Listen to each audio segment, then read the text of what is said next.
नमस्कार। आज के इस दिलचस्प एक्सप्लेनर में हम एक बहुत ही गहरे और ऐतिहासिक विषय पर बात करने वाले हैं। आज हम 18 आयतों वाले एक प्राचीन मध्य मक्कन ग्रंथ, जिसे सूरह अस-साफ़ात कहा जाता है, का एक तटस्थ और दस्तावेजी शैली में विश्लेषण करेंगे। आइए सीधे इस विषय की गहराई में उतरते हैं और देखते हैं कि कैसे यह पूरा पाठ एक ब्रह्मांडीय न्यायालय की तरह काम करता है, जहां गवाह बुलाए जाते हैं, साक्ष्य पेश किए जाते हैं और अंततः एक फैसला सुनाया जाता है। जरा कल्पना कीजिए, एक विशाल आकाशीय सेना जो अपने कमांडर के आदेश के इंतजार में बिल्कुल तैयार और कतारबद्ध खड़ी है। कैसा अद्भुत और शक्तिशाली नज़ारा होगा, है ना? ये कोई आम कविता नहीं है, बल्कि ठीक इसी ब्रह्मांडीय दृश्य के साथ ये पाठ अपनी बात शुरू करता है। ये महज एक कहानी की शुरुआत नहीं है, बल्कि प्राचीन बहुदेववाद यानी कई देवताओं को मानने की प्रथा को जड़ से उखाड़ने की एक बहुत ही व्यवस्थित शुरुआत है। तो इस न्यायालय की कार्यवाही कैसे आगे बढ़ती है? सबसे पहले हम बात करेंगे ब्रह्मांडीय शपथ की, इसके बाद हम देखेंगे परलोक और जवाबदेही का पहलू, फिर हम पैगंबरों के ऐतिहासिक प्रमाणों पर गौर करेंगे, उसके बाद प्राचीन बहुदेववादी मिथकों का खंडन समझेंगे और अंत में इसके आधुनिक आध्यात्मिक लाभों पर चर्चा करेंगे।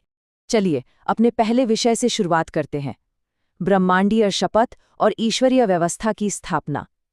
7वीं सदी के मक्का का माहौल सामाजिक और धार्मिक रूप से बहुत ही उथल-पुथल भरा था, और यह समझना बहुत जरूरी है कि ये ग्रंथ उस अराजक माहौल में कैसे एक नई व्यवस्था का प्रस्ताव रखता है। इस पूरे विश्लेषण के केंद्र में एक बहुत ही महत्वपूर्ण अवधारणा है, तौहीद। सरल शब्दों में कहें तो इसका मतलब है ईश्वर का पूर्ण एकत्व, यानी इस पूरे ब्रह्मांड को बनाने और चलाने वाली केवल एक ही सर्वोच्च शक्ति है। इस पाठ का हर एक तर्क, हर एक उदाहरण कई देवताओं की बिखरी हुई धारणा के खिलाफ इसी एकत्व की बहुत ही मजबूती से वकालत करता है। अब इस पाठ की शुरुआत की वो शक्तिशाली शपथ सुनिए। कसम है उनकी जो पंक्तियों में कतारबद्ध हैं, और उनकी जो डांट कर बादलों को हाँकते हैं, और उनकी जो स्मरण का पाठ करते हैं। निस्संदेह तुम्हारा ईश्वर एक है। यहाँ तर्क एकदम सटीक है। जरा सोचिए, अगर फरिश्तों की इतनी विशाल सेना इतने कड़े अनुशासन में काम कर रही है, तो जाहिर है उनका सुप्रीम कमांडर एक ही होगा। एक से ज्यादा कमांडर तो सिर्फ अव्यवस्था ही फैलाएंगे। और ये ब्रह्मांडीय व्यवस्था कोई मामूली चीज नहीं है, ये अत्यंत सुरक्षित है। प्राचीन अरब में लोग भविष्यवक्ताओं पर बहुत ज्यादा यकीन करते थे। उनका मानना था कि ये भविष्यवक्ता जिन्नों के जरिए आसमान के गुप्त रहस्य जान लेते हैं। लेकिन यहाँ इस पूरी धारणा को ही खारिज कर दिया गया है। बताया गया है कि आकाश की सुरक्षा बेहद कड़ी है। तारे असल में उन दानवों को खदेड़ने का काम करते हैं जो छिपकर बातें सुनने की कोशिश करते हैं। इस तरह उन भविष्यवक्ताओं के ज्ञान के स्रोत को ही झूठा साबित कर दिया गया। आगे बढ़ते हैं हमारे दूसरे भाग की तरफ, परलोक और जवाबदेही यानी फैसले का दिन। यहाँ से ये पाठ एक ऐसे मुद्दे पर बात करता है जिसका उस दौर के आलोचक और मजाक उड़ाने वाले लोग पूरी तरह से विरोध करते थे। पुनरुत्थान यानी मरने के बाद दोबारा जिंदा होना।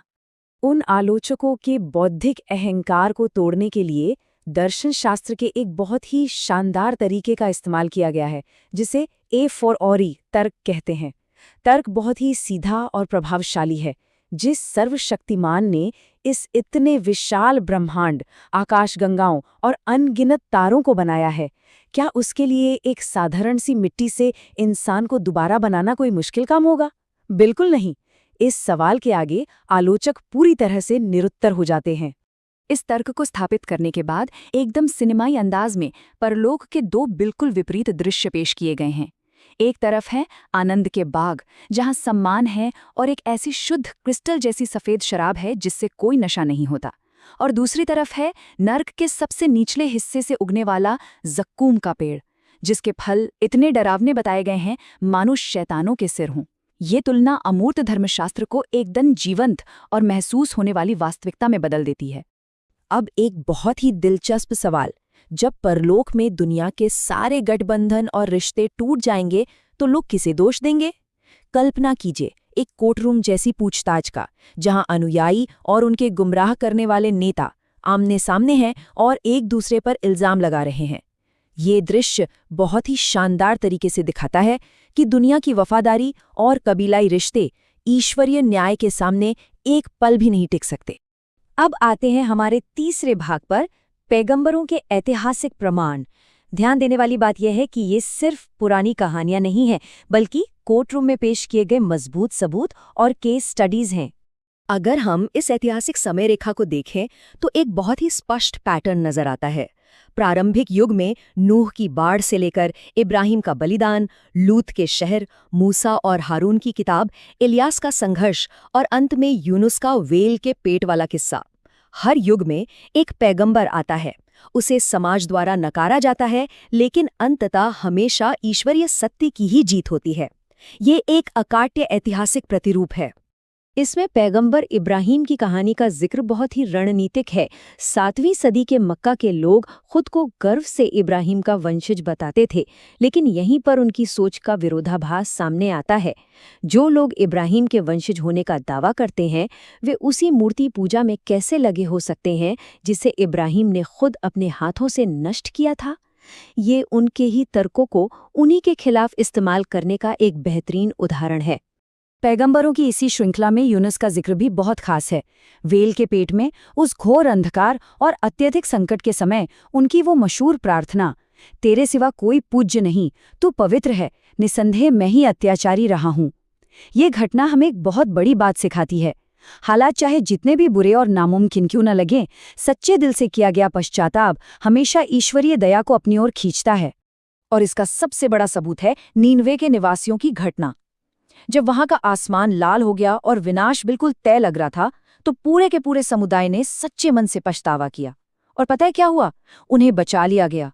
इतिहास का ये अनूठा अपवाद शांति की एक शाखा के रूप में काम करता है और साबित करता है कि विनाश कोई तय नियति नहीं है, अगर कोई समाज अपनी गलती मान ले। अब हम अपने चौथे भाग की ओर बढ़ते हैं, प्राचीन बहुदेववादी मिथकों का खंडन।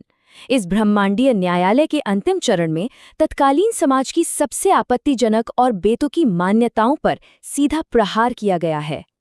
उस समय के समाज का पाखंड देखिए। लोग अपनी खुद की बेटियों को तो कोई अहमियत नहीं देते थे, लेकिन फरिश्तों को ईश्वर की बेटियां मानते थे। यहाँ इस सोच को पूरी तरह से ध्वस्त किया गया है। और गवाह कौन है? खुद फरिश्ते। वे साफ तौर पर गवाही देते हैं कि वे केवल ईश्वर के आज्ञाकारी सेवक हैं, जिनकी इस ब्रह्मांड में एक तय और अनुशासित भूमिका है। इन तमाम ऐतिहासिक और तार्किक दलीलों के बाद एक बहुत ही स्पष्ट और बिना किसी शर्त की गारंटी दी गई है।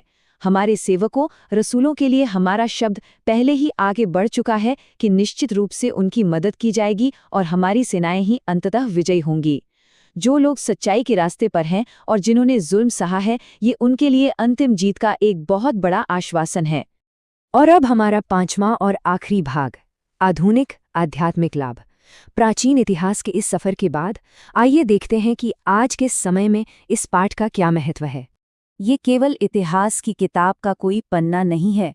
इस्लामी परंपरा में इसका इस्तेमाल आज भी जीवन की कई मुश्किलों को आसान करने के लिए किया जाता है।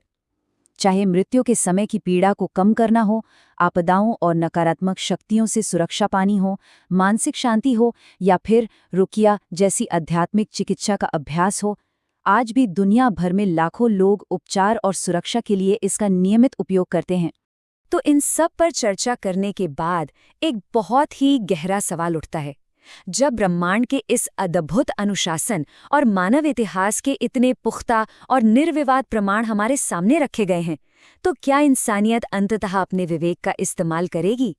इस स्रोत सामग्री की यही ऐतिहासिक गहराई और तार्किक बनावट इसे इतना आकर्षक और सोचने पर मजबूर करने वाला बनाती है।